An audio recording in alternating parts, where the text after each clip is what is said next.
Hey, I'm Tamara Kendacker, and you're listening to the Decibel from the Globe and Mail. So on Monday, Albertans went to the polls to vote for their mayors, councillors, and aldermen. But they also voted on a bunch of other things. For example, whether to get rid of daylight savings, whether to reintroduce fluoride into Calgary's water system, and the issue we're going to talk about today, the federal Equalization program. Now, this may sound like a really wonky topic, but in Alberta, it represents a lot, and the politics around it are actually pretty interesting and worth paying attention to. The word equalization has become a proxy for all the concerns that Albertans have in their dealings with the federal government and even with other provinces. That's Kelly Cryderman, a reporter and columnist for The Globe based in Calgary, and I'm going to talk to her about all of this. But before I do, it's worth doing a quick explainer on what this program actually is. Because if you're like me, it's probably something you've heard a lot about, but never bothered to try and understand. The idea is that Canada is one country, and it wouldn't be proper if one part of the country was so poor that it, could only provide inferior healthcare, inferior education. That's Pat Breathauer, our tax and fiscal policy reporter. And as Pat explained to me a while back, the Equalization program takes your federal tax dollars and distributes them between the provinces. The provinces themselves don't pay a thing.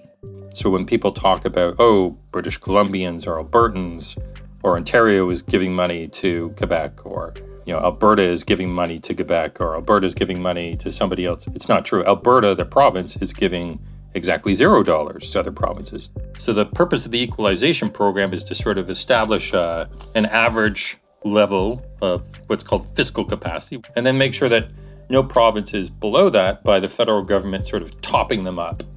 In other words, the program creates an equal financial foundation across the country. It's a central part of how Canada as a federation works. Equalization, to an extent, is sort of the glue that sticks together the country. Imagine for a moment if it didn't exist, that if you went from, Ontario to a poorer province, that the level of healthcare you could get was far worse, that the quality of education was far worse, and that, more likely that as an Ontarian, you probably couldn't even get those services. You would really damage the idea that Canada is one country and that we're all Canadians together. In theory, this all sounds good. So you might be wondering why there's a debate around this in Alberta and why they're contemplating getting rid of it. And that's what we're going to talk about today with Kelly Cryderman. You're listening to The Decibel.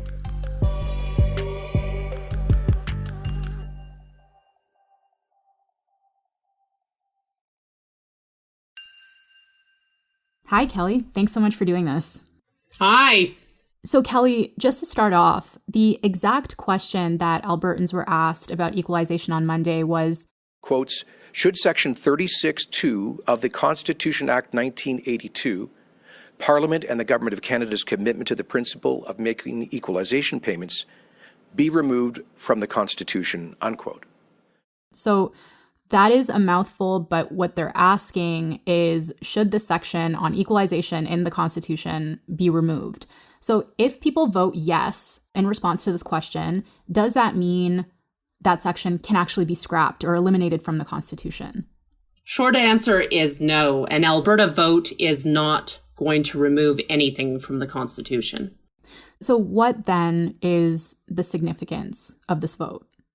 This is a very political vote. It is a very political question. And, someone last night on Twitter called it performative electoral politics. And there's something to that. Even the proponents of this question are not asking people to take this question literally, because the word equalization has become a proxy for all the concerns that Albertans have in their dealings with the federal government and even with other provinces.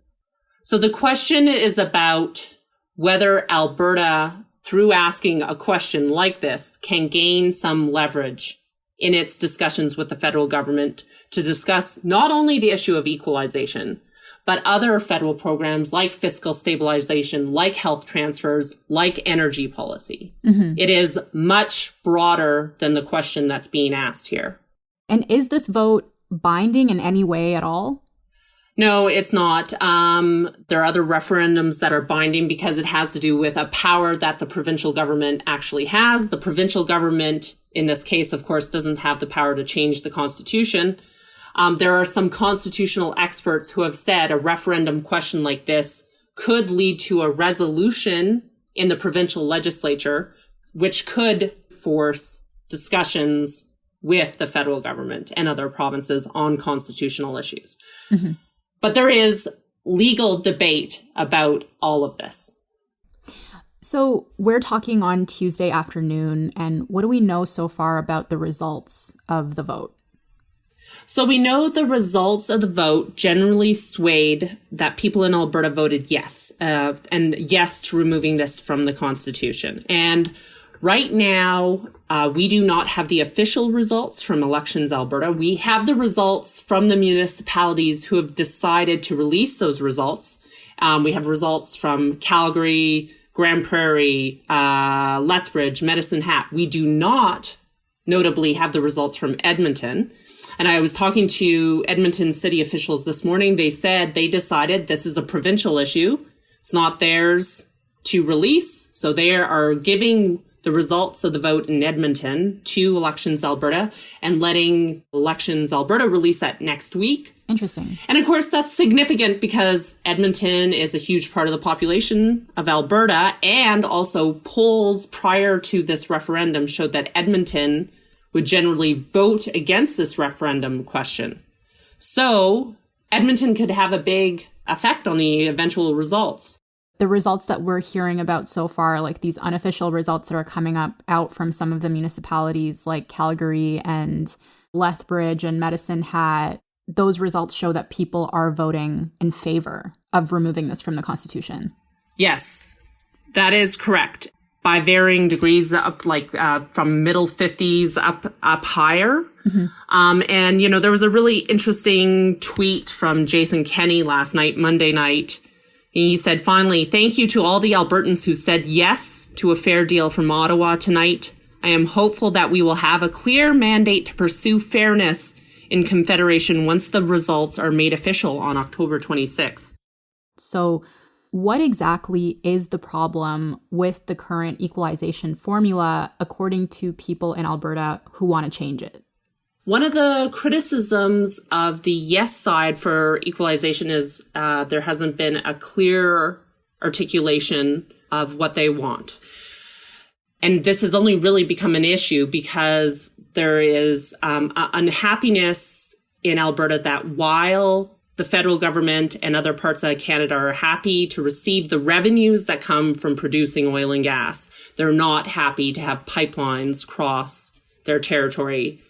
Say in the case of Quebec, where there was great opposition to pipelines like Energy East. Mm-hmm. So there's a sense that while Albertans pay more in federal taxes and therefore send more money to Ottawa, and Ottawa then pays equalization dollars, there's not a recognition from the rest of Canada of who is paying the bills.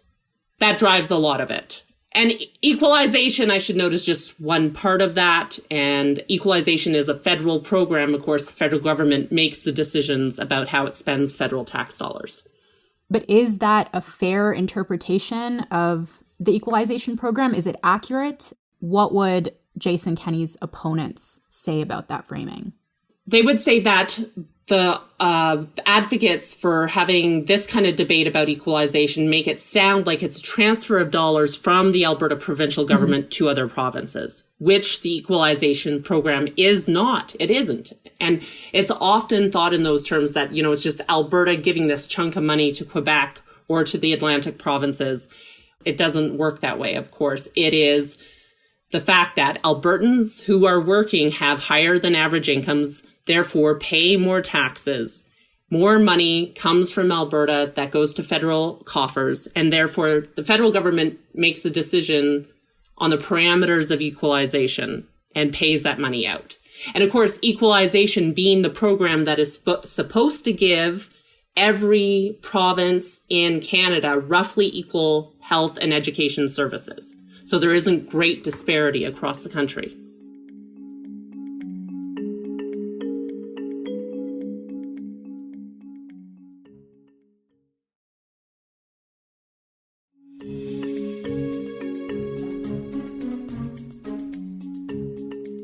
So Jason Kenney's been saying that a yes vote gives him an opportunity to get a better deal from Ottawa. So how would renegotiating that deal actually work? Well, that's a good question. And, you know, I go back to a story I wrote in 2018 where the federal government decided to just basically renew the current program for equalization without consulting with some of the provinces who were asking for consultations on it. I actually remember interviewing Saskatchewan Premier Scott Moe and actually told him, oh, the federal government just renewed the equalization formula. And he said, I didn't know that. I thought we were going to have a chance to talk about it. Now, you can argue about how much duty the federal government has to consult with provinces on it, but you could say there's some, at the very least. So I have heard Jason Kenney talk about this giving the province leverage in discussions with the federal government on constitutional issues and equalization. What is the leverage that they actually would have? Like, they can say that people in Alberta don't want the equalization program, but what kind of power does that give them to pressure the federal government to actually do something about this? I think that there was the belief from his government and others that Albertans would vote for this in an overwhelming way. And he could take those results and say, this is a huge political issue and a huge Western alienation issue. Mm-hmm.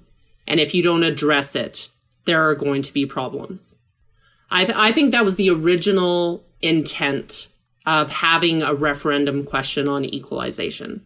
Can you talk a bit more about that? So he promised this in 2019. Jason Kenney promised this in 2019. Mm-hmm. And why did he think at the time that this was a good idea politically? So 2019, I would argue, is a very different time in Alberta than right now. Mm-hmm. It was pre-pandemic. The province had been through 5 years of a really poor economy due to an oil price drop that began in 2014. Of course, Jason Kenney was elected in 2019 with a promise to bring back economic good times in Alberta. And at that time, there was a lot of anger towards the federal government as well, which he used very much in his political campaigning about energy policies and laws that had been brought in, laws that make it more difficult to build pipelines, according to the industry and a lot of people in Alberta, a general sense that the federal Liberal government was not supportive of the oil and gas industry, didn't understand the oil and gas industry, and there was a lot of anger at that time. And what's changed since then? The pandemic has changed a lot of things. You know, Alberta was in rough economic shape when the pandemic hit. And you'll remember right after the pandemic hit, oil prices went into negative territory. Mm-hmm. And, you know, the rest of the country was doing okay or well economically before the pandemic hit. Alberta was already in tough straits. And the pandemic hit, and there wasn't any of the revival of the economy that Jason Kenney had promised would come quickly. And the federal government also stepped in on a number of programs like the wage subsidy and rent programs for businesses. And literally in downtown Calgary, which has a lot of empty space right now, those programs have helped a lot. At the same time, there's been a deeply unpopular handling of the pandemic by the Kenney government, where people on the right and left are not happy with Jason Kenney, and where in many cases, you know, Justin Trudeau is polling higher than Jason Kenney right now, which was not the case in 2019. And if you had said to me that Liberal MPs would be elected again in Alberta in 2021, I would say no. But here we have two Liberal MPs elected in Alberta and two NDP MPs elected in Alberta. And I think part of that, at least, is unhappiness with Jason Kenney's United Conservative Party government. Mm-hmm. And so given how the climate has changed and how unpopular this government is right now, why still hold the vote, especially in the middle of this fourth wave? I'm sure even Jason Kenney laments the timing of this. He actually said in 2019 when he was campaigning that he would hold this referendum in conjunction with this municipal vote, which was already scheduled for October 2021. Mm-hmm. And certainly months ago, the COVID situation was looking much better in Alberta. So I'm sure If the United Conservative Party could have changed the timing of this vote, they would have. There was probably almost no worse time to hold this particular equalization referendum if you're on the side of the yes side. So, I mean, I guess we don't know what the final results are going to be, but based on what we know so far, what do you think they mean for Jason Kenney politically? It's very tepid support for the equalization question. It's not an overwhelming victory like he would like to have. Mm-hmm. Having said that, it is what he has got. And depending on where Edmonton results go and whether the results stay above 50% in Alberta in terms of support for removing, he will use that for what it's worth. Mm-hmm. I think the big question is what it's worth. He doesn't have the political capital that he had when he first formulated this question to go in and discuss these issues with Ottawa. He's facing a leadership review in April. That diminishes what he's able to do with it. What the UCP and supporters of this will do with it is another interesting question. And I also think if the results are not above 50, that's hugely problematic for the UCP in terms of its strategy in dealing with Ottawa, because a federal government can look at this and say, you know what, I don't know if Albertans really do want equalization negotiated or some larger discussion about federal dollars allocated to Alberta versus the other provinces. I don't know if that is clear from this outcome. There is a debate to be had about that. And I think it injects uncertainty into a question that this UCP government was hoping to be very, very certain. So given all of this, was this vote in a way a referendum on Jason Kenney himself? I think the people who voted in favor of removing equalization from the Constitution did it despite Jason Kenney, and there might have been many people who didn't show up to vote because of this. I don't think Jason Kenney's unpopularity right now in the province can be underestimated in terms of its effect on this referendum question. Having said that, it is not the only thing that people thought about as they voted.